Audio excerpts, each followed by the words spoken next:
ओम शांति। आज 5 दिसंबर 2024 के महावाक्यों के मनन चिंतन में प्यारे मीठे बाप दादाजी ने कहा, मीठे बच्चे, जो तुम्हें ज्ञान मिलता है उस पर हम बच्चों को विचार सागर मंथन करना चाहिए। ज्ञान मंथन से अमृत निकलता है।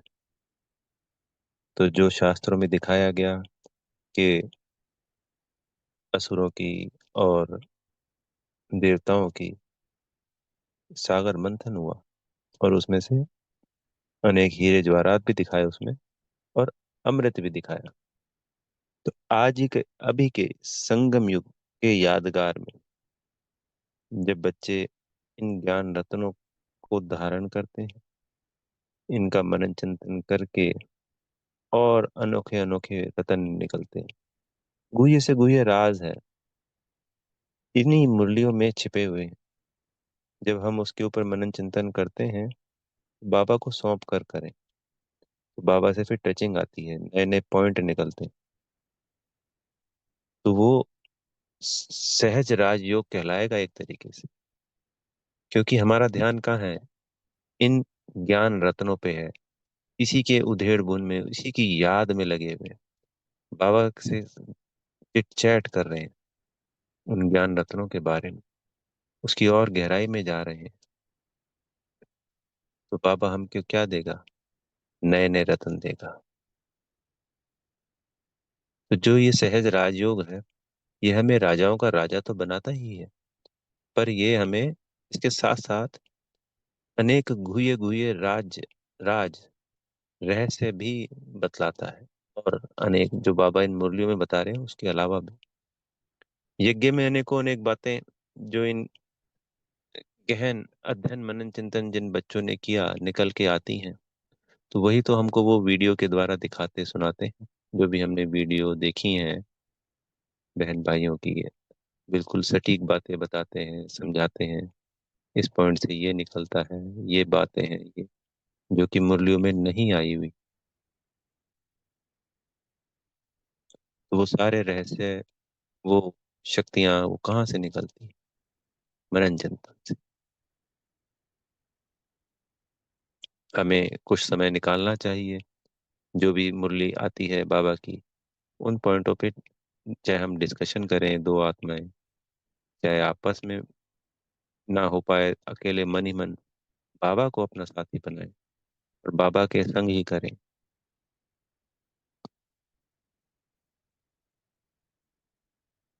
तो अनेक अनेक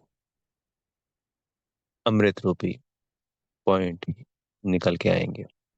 फिर बाबा ने कहा प्रश्न उत्तर में, 21 जन्मों को माला माल बनाने के लिए क्या साधन है? उसका आंसर भी यही ज्ञान रतन है। जितना जितना इन ज्ञान रत्नों को धारण करते हैं, उतना ही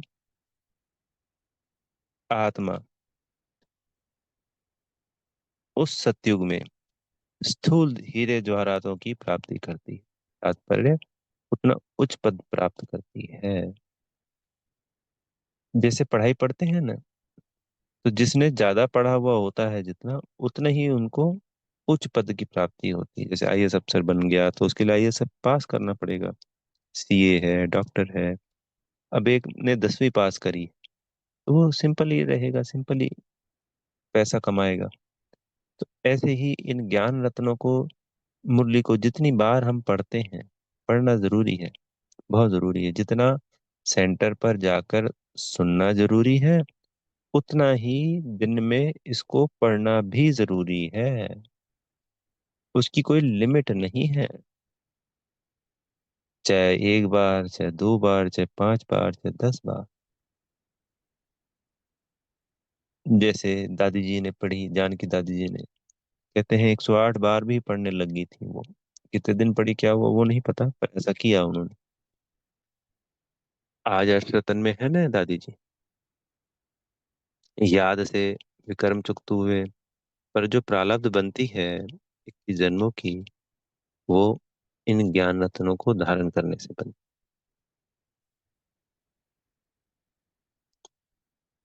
एक बच्चे ने अपने पूरे जीवन में मान लीजिए 1,000 मुरली पढ़ी, एक बच्चे ने 10,000 मुरली पढ़ी, एक बच्चे ने 1,00,000 बार मुरली पढ़ ली। अलग अलग प्रारब्ध होगी ना जी। ये सब समझाने के लिए ये गिनती वाला पॉइंट। तात्पर्य ये है कि ऐसा नहीं कि सिर्फ हम सेंटर पे सुन लें और फिर कभी पढ़े ही नहीं, पॉइंट का मनन चिंतन ही ना करें। उन संसार में जो कलयुगी हैं, बाबा ने आज क्लियर किया कि वह हर जन्म में पढ़ना पड़ता है। पढ़ के उच्च पद को प्राप्त किया, फिर अगले जन्म में जाएंगे।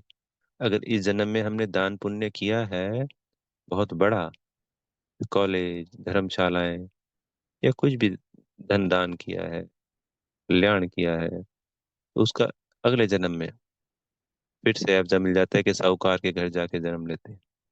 अगर ऐसा नहीं हुआ है तो फिर गरीब के घर जन्म लेंगे, फिर पढ़ाई करेंगे और पढ़ाई बनकर फिर उच्च अवस्था को प्राप्त करेंगे। तो मेहनत हर जन्म ही करनी पड़ती है और उस जन्म की उस जन्म ही प्रारब्ध मिलती है।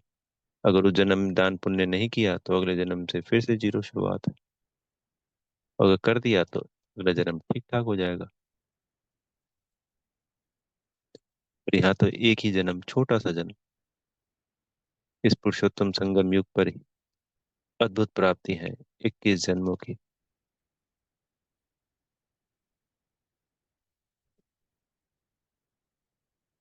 बाबा ने कहा कि इन ज्ञान रत्नों को ही सुनना है, इन्हीं को सुनाना है। ऐसा वायुमंडल वातावरण तैयार करना है। तो जो लक्ष्मी नारायण थे वो कैसे बने? इन ज्ञान रत्नों को ही हमेशा उन्होंने सुना, यानी मम्मा बाबा ने इन्हीं को सुनाया, इन्हीं को धारण किया, तो उस अच अवस्था को प्राप्त किया। हम प्रवृत्ति में रहते हुए भी, ज्यादा वेस्ट बातों में न जाते हुए, मन ही मन अगर इनका मनन चिंतन करते हैं तो वो प्राप्ति हमारी निश्चित है। हमारा एक कदम हिम्मत का है, बाबा के 1,000 कदम तैयार हैं, वो रेडी है। पर हमारा एक कदम लेने के बाद रेडी है वो। फिर बाबा ने आज ज्ञान और भक्ति पे समझाया हमको कि ये भक्ति होती है द्वापर कलयुग, ज्ञान होता है पुरुषोत्तम संग। सतयुग में ना तो भक्ति है और ना ही ज्ञान है। कितनी अद्भुत बात है। पर उसका आधार ये ज्ञान है। ज्ञान का तात्पर्य ये हो गया कि सतयुग में हमें सृष्टि के आदि मध्य अंत का ज्ञान, तीनों लोकों का ज्ञान, परमात्मा का ज्ञान, ये कोई भी ज्ञान नहीं होता जो भी बाबा ने हमें ज्ञान दिया। इन ज्ञान रत्नों से हम जो गुण धारण करते हैं, सर्वगुण संपन्न 16 कला संपूर्ण बनते हैं, 36 दिव्य गुणों से भरपूर होते हैं। सातों गुण अष्टशक्तियां जो हम आत्मा की मूल गुण और शक्तियां हैं, वो सत्युग त्रेता में अवेलेबल होते हैं गुण शक्तियां। पर ये जो ज्ञान है ये नहीं होता। भक्ति सदगति में होते हैं तो भक्ति की जरूरत ही नहीं, दुख आने पे ही भगवान को याद किया जाता है। सुख है, सब कुछ ठीक ठाक है, तो क्यों भगवान को याद करें? फिर एक पॉइंट बाबा ने बहुत सारी बार मुरली में बोलते हैं पर कभी डिस्कस नहीं हुआ कि उस पावन दुनिया में मैं नहीं आता हूँ, तुम मुझे बुलाते नहीं हो। कितनी वंडरफुल बात है। वो ऑलमाइटी अथॉरिटी, दया का सागर, करुणा का सागर, प्रेम का सागर, सुख का सागर, हम बच्चों को कहाँ से उठा के, दलदल से, कीचड़ से उठा करके उस सुंदर बगीचे में छोड़ देता है। छोड़ देता तात्पर्य हमारे लिए ही बनाता है, हमारी खुशियों के लिए, हमारे प्रेम के लिए, जहाँ हम सब आपस में खुश रहते हैं। और उस परमात्मा को हम भी भूल जाते हैं और वो परमात्मा भी उस सुंदर बगीचे सतयुग में आते नहीं हैं। अपनी ही बनाई हुई दुनिया में वो नहीं आते हैं, उनको भी पराये दुनिया में आना पड़ता है। तो दिल ही दिल सब बाबा को निमंत्रण देंगे कि बाबा, हम अभी इस पुरुषोत्तम संगम युग पर आपको निमंत्रण देते हैं कि आप आइएगा सतयुग में हम बच्चों से मिलने के लिए। सादर आमंत्रित हैं, निमंत्रण है आपको हमारे प्यारे मीठे बाबा। हमारे प्यारे मीठे टीचर जी और हमारे प्यारे सदगुरु जी मनी मन संकल्प करेंगे। वो क्या होगा ड्रामा में हमें नहीं पता, पर हम कह सकते हैं अपने पिता को।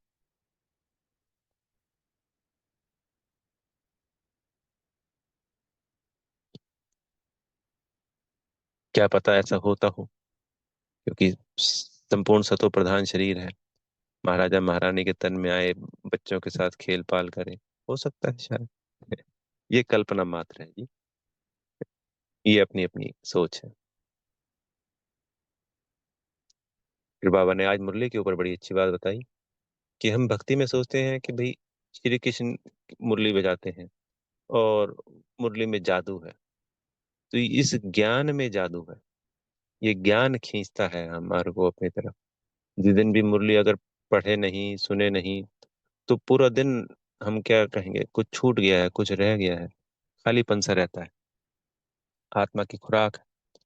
और रोज बच्चे कैसे सुबह उठ के ही 7 बजे तैयार होके सर्दी गर्मी बारिश में सेंटर पहुंच जाते हैं। है ना ये जादूगरी।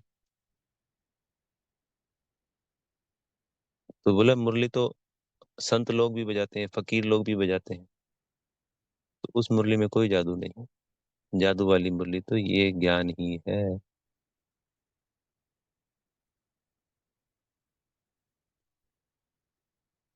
इस ज्ञान रूपी मुरली को सुनकर हम सभी मनुष्य देवता बन जाते हैं। कितनी अद्भुत है। तो जादू हुआ कि नहीं हुआ कि मनुष्य को मुरली यानी ज्ञान सुनाया और देवता बन गया। इससे बड़ा जादू और क्या होगा। तो इस गुह्य रहस्य को हम बच्चे ही जानते हैं। बाबा ने कहा कि बच्चे कैसे कच्ची कच्ची गालियां देते हैं अपने बाबा को, पर अज्ञान काल में। ज्ञान में आने के बाद तो समझ में आ जाती है। कौन सी हो गई, सर्वव्यापी कहने की। वही दुख देने वाला है, जबकि वो तो दुख हरता है, दुख देने वाला थोड़ी है।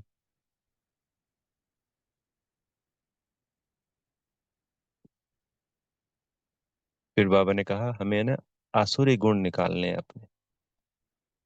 तो दैवी गुण धारण करने के लिए पहले आसुरी गुणों को निकालना होता है।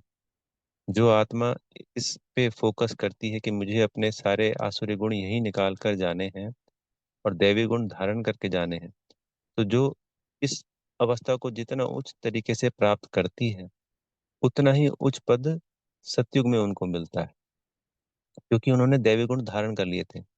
बाबा ने हमें समय दिया है पुरुषोत्तम संगम युग का, इसी के लिए दिया है। तो कोई भी कर्म करते हुए हमें ये सोचना है कि मान लो हम समझ नहीं पा रहे हैं कैसे करें, तो क्या बाप दादा होते तो ये कर्म ऐसे करते, फिर हमें बाप दादा से टचिंग जरूर आएगी। क्या लक्ष्मी नारायण होंगे तो वो इस कर्म को ऐसे करेंगे। तो कोई भी हम दुख दे रहे हैं किसी को, गलत बोल रहे हैं, शब्द निकाल रहे हैं दुख देने वाले, तो ऐसा कोई भी काम नहीं करना है। बाबा ने आज कहा मुरली में कि कोई भी वायुमंडल वातावरण खराब करने वाले या दूसरों को दुख देने वाले शब्दों का प्रयोग नहीं करना है। बोल ऐसे नहीं बोलने हैं। अगर हमने इन सभी धारणाओं को इस पुरुषोत्तम संगम युग पर दैवी गुणों को धारण कर लिया और अवगुणों को, आसुरी अवगुणों को छोड़ दिया, निकाल दिया, तो अंत समय में हमारे पास ज्ञान भी है। योग बल से ही ऐसा होगा कि हम अपने अवगुण निकाल दें ध्यान देकर, तो हम उच्च पद की प्राप्ति करेंगे ना। अगर ये आसुरी गुण रह गए हमारे अंदर, तो सजाएं खा के वो आसुरी गुण निकालने पड़ेंगे बाबा को। जो भी प्रोसेस होगा, और फिर आत्मा सतो प्रधान बनकर ब्रह्मधाम जाएगी, पर प्रारब्ध कम हो जाएगी, पद बहुत छोटा हो जाएगा। सोचिए तो सही, उस दुनिया में ना तो कभी दोबारा पढ़ना पड़ता है बार बार, या हर जन्म में पढ़ना पड़ता है फिर से कमाई करनी पड़ती है। वहां तो जो राजा बन गए, तो 21 जन्मों तक रॉयल कुल में ही आएंगे।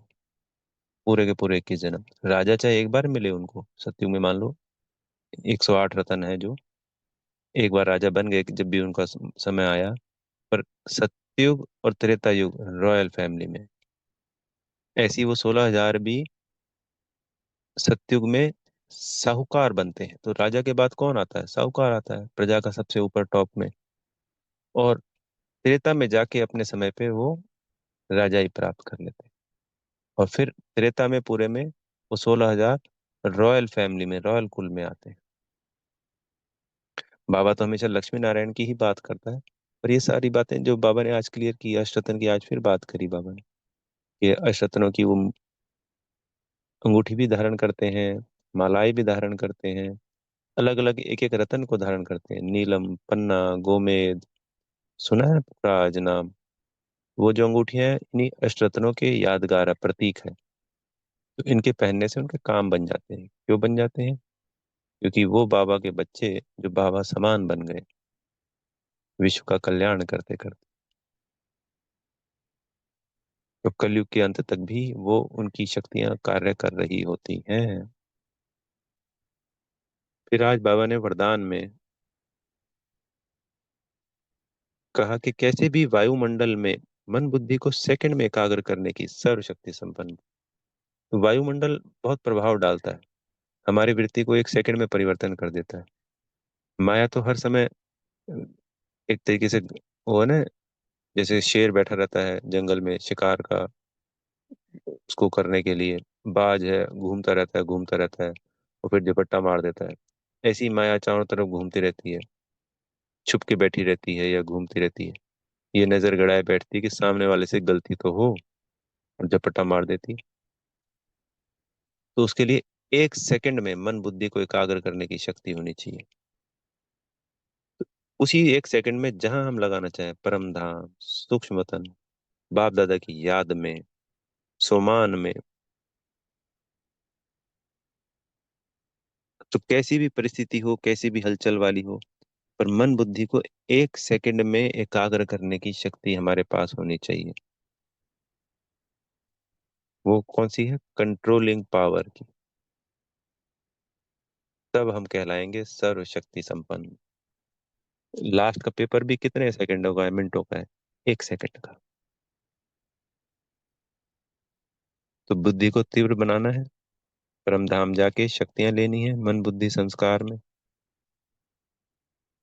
बाबा से आज कंट्रोलिंग पावर की शक्ति लेनी है, जब जब परम धाम जाए बाबा के पास, और स्वयं को सर्वशक्ति संपन्न बनाना है और माया जीत बनाना। फिर स्लोगन में विश्व कल्याण की जिम्मेवारी। तो ये एक ताज हो गया महाराजा के सिर पे रतन जड़े जात। तो जो महाराजा के सिर पर रतन जड़ित ताज होता है, वो विश्व की जिम्मेवारी हो गई। और संपूर्ण पवित्रता का ताज जो और है, तो ये डबल ताजधारी बन जाते हैं। अच्छा, ओम शांति। बेहद का धन्यवाद मेरे प्यारे मीठे बाप दादा जी का, आप सभी आत्मा भाइयों का बेहद की शुभकामनाएं। एक सेकंड में मन बुद्धि को एकाग्र करने वाले सर्व शक्ति संपन्न आत्मा भाई बन गए हैं। बेहद की दिल से शुभकामनाएं भाइयों को। ओम शांति।